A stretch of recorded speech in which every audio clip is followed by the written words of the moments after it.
ఆచి చికెన్ మసాలా. ఉమ్మడి ఆదిలాబాద్ జిల్లా కాంగ్రెస్ లో కుమ్ములాటలు తారాస్థాయికి చేరాయి. అధికార పార్టీలో కొందరు నేతలు సొంత పార్టీ నాయకులను టార్గెట్ చేశారు. మంచిర్యాల ఎమ్మెల్యే ప్రేమ్ సాగర్ రావు టార్గెట్గా కొందరు నేతలు దుష్ప్రచారం మొదలుపెట్టారా? ప్రేమ్ సాగర్ రావుకు మంత్రి పదవి రాకుండా జిల్లాలో ఓ బడా లీడర్ అడ్డుకుంటున్నారా? అందుకే ప్రేమ్ సాగర్ రావుపై అవినీతి ఆరోపణలు ఉన్నాయని లీకులు ఇస్తున్నారా? మరోవైపు ఖానాపూర్ ఎమ్మెల్యే బొజ్జు పటేల్ అటవీ శాఖ అధికారులపై తిరుగుబాటు ప్రకటించడం సంచలనంగా మారిందా?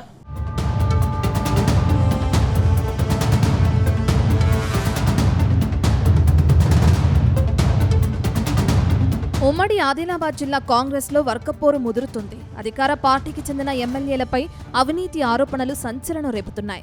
మంచిర్యాల ఎమ్మెల్యే ప్రేమ్ సాగర్ రావు కుటుంబానికి చెందిన వివిధ వ్యాపార వాణిజ్య సంస్థలు 6 ఏళ్లలో 11 కంపెనీల పేరిట 9 బ్యాంకుల నుంచి దాదాపు 470 కోట్ల రూపాయలు అప్పులు తీసుకున్నాయని, అప్పులు తిరిగి చెల్లించకపోవడంతో ఆ సంస్థలను బ్యాంకర్లు డిఫాల్టర్లుగా ప్రకటించారనే ప్రచారం సాగుతుంది.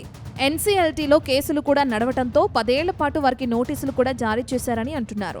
అయితే 2023లో గెలవగానే ప్రేమ్ సాగర్ రావు దాదాపు 450 కోట్ల అప్పు క్లియర్ చేశారని, గెలిచిన 2.5 ఏళ్లలోపే ఈ అప్పులను ఆయన ఎలా చెల్లించారనే విమర్శలు వెల్లువెత్తాయి.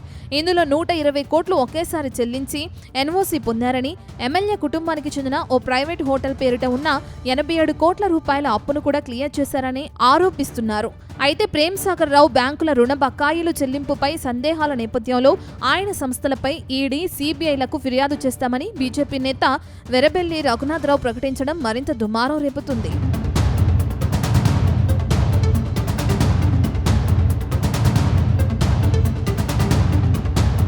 ఇక తనపై వచ్చిన అవినీతి ఆరోపణలపై మంచిర్యాల ఎమ్మెల్యే ప్రేమ్ సాగర్ రావు స్పందించారు.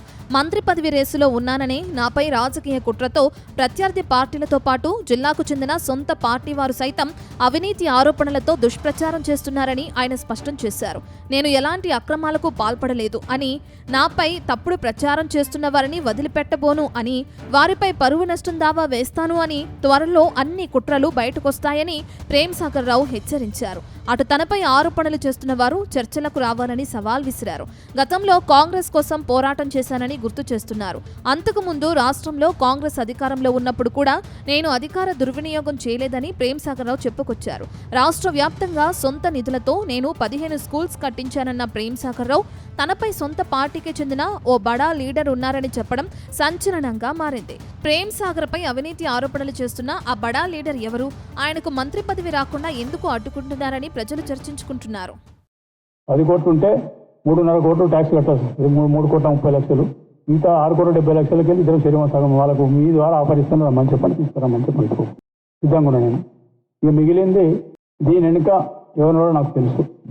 అది కూడా మా జిల్లా ప్రతినిధులే, ఉమ్మడి ఆదిలాబాద్ జిల్లా ప్రజాప్రతినిధులే చేసిన కార్యక్రమం. ఇది ఎందుకు చేస్తున్నంటే క్యాబినెట్ గురించి వచ్చిన ప్రతిసారి దాని ముంగట ఒక నెల రోజుల ముందు నుంచి తాపకోటి ఇది ఒకటి పేపర్లో ఈ గొడవ వేయడం జరుగుతుంది. ఈసారి ఇది కూడా ఇది కొత్త కాదు, చాలా సంవత్సరాల నుంచి నడుస్తుంది. నేను అపోజిషన్ ఉన్నప్పుడు కూడా బ్యాంకులో కొట్టిండు, అప్పుడే కొట్టిండు అన్నాడు, ఇప్పుడు కడితే కట్టిండు, ఎక్కడ సంపాదించినట్టు. ఎగ్గొట్లు కరెక్టా, కట్టుడు కరెక్టా, నేను తెచ్చిన ఎక్కడైనా క్యాష్ చేసిన. ప్రస్తుతం తెలంగాణ కాంగ్రెస్ లో మంత్రివర్గ విస్తరణపై ఎమ్మెల్యే ప్రేమ్ సాగర్ రావు చాలా ఆశలు పెట్టుకున్నారు. త్వరలో జరిగే విస్తరణలో తనకు కేబినెట్ బెర్త్ ఖాయమని లెక్కలు వేసుకుంటున్నారు. ఇటీవలే ఆయనకు రాష్ట్ర సివిల్ సప్లై కార్పొరేషన్ చైర్మన్ పదవిని కట్టబెట్టారు. అయితే ప్రేమ్ సాగర్ రావుకు మంత్రి పదవి ఇచ్చేందుకు సీఎం రేవంత్ రెడ్డి సిద్ధంగా ఉన్నప్పటికీ జిల్లాలో మరో వర్గం మంత్రి పదవి రాకుండా అడ్డుకుంటుందనే ప్రచారమూ ఉంది. ఇందుకు కారణమూ లేకపోలేదు. జిల్లాకు చెందిన మంత్రి, ఎంపీలకు మంచిర్యాలలోకి ఎంట్రీ లేదని తెలుస్తుంది. ఎమ్మెల్యే ప్రేమ్ సాగర్ రావు అనుమతి లేకుండా ఎవరైనా పర్యటించినా అంతే సంగతులు. అప్పట్లోనే ఎమ్మెల్యే తీరుపై విమర్శలొచ్చినా కాంగ్రెస్ పెద్దలు పట్టించుకోలేదు. కానీ ఇప్పుడు ఛాన్స్ దొరకటంతో జిల్లాకు చెందిన ఓ బడా లీడర్ ఈ అవకాశాన్ని వాడుకున్నారనే ప్రచారం సాగుతుంది. మరోవైపు ఖానాపూర్ ఎమ్మెల్యే బొజ్జు పటేల్ కూడా ఫారెస్ట్ అధికారులపై విమర్శలు చేయడం సంచలనంగా మారింది.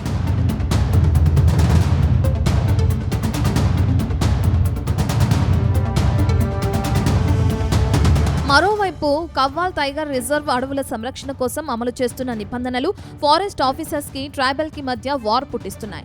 అటవీ శాఖ అధికారులపై అధికార పార్టీ ఎమ్మెల్యే బొజ్జు పటేల్ వరుస ఆరోపణలు చేయడం, వాటికి ఆదివాసీ సంఘాలు మద్దతు పలకడం రాష్ట్ర వ్యాప్తంగా హాట్ టాపిక్ గా మారింది. జిల్లాలో కొందరు ఫారెస్ట్ అధికారులు ఆదివాసీలను తరచూ ఇబ్బందులకు గురి చేస్తున్నారని బొజ్జు పటేల్ ఆరోపిస్తున్నారు. పులులే లేని చోట టైగర్ జోన్ పేరుతో అమాయక ఆదివాసీలను వేధిస్తున్నారని మండిపడుతున్నారు. కాంగ్రెస్ కార్యకర్తలు గ్రామస్తులపై అనవసరంగా కేసులు నమోదు చేస్తున్నారని ఆయన ఆరోపిస్తున్నారు. కొందరు అధికారులు గత ప్రభుత్వానికి అనుకూలంగా వ్యవహరిస్తూ కాంగ్రెస్ ప్రభుత్వాన్ని బద్నాం చేస్తున్నారని ఎమ్మెల్యే అధికారులపై ఆగ్రహం వ్యక్తం చేశారు. అయితే అధికార పార్టీ ఎమ్మెల్యే అయ్యుండి ఫారెస్ట్ అధికారులపై ఆయన యుద్ధం ప్రకటించడం చర్చనీయాంశమవుతుంది. మొత్తం మీద అధికార కాంగ్రెస్ ఎమ్మెల్యేల మధ్య గొడవలతో కాంగ్రెస్ ప్రభుత్వం ఇరకాటంలో పడినట్లయింది. అధికార పార్టీ ఎమ్మెల్యేల వ్యవహారం కాంగ్రెస్ రాజకీయాల్లో కలకలం రేపుతుంది.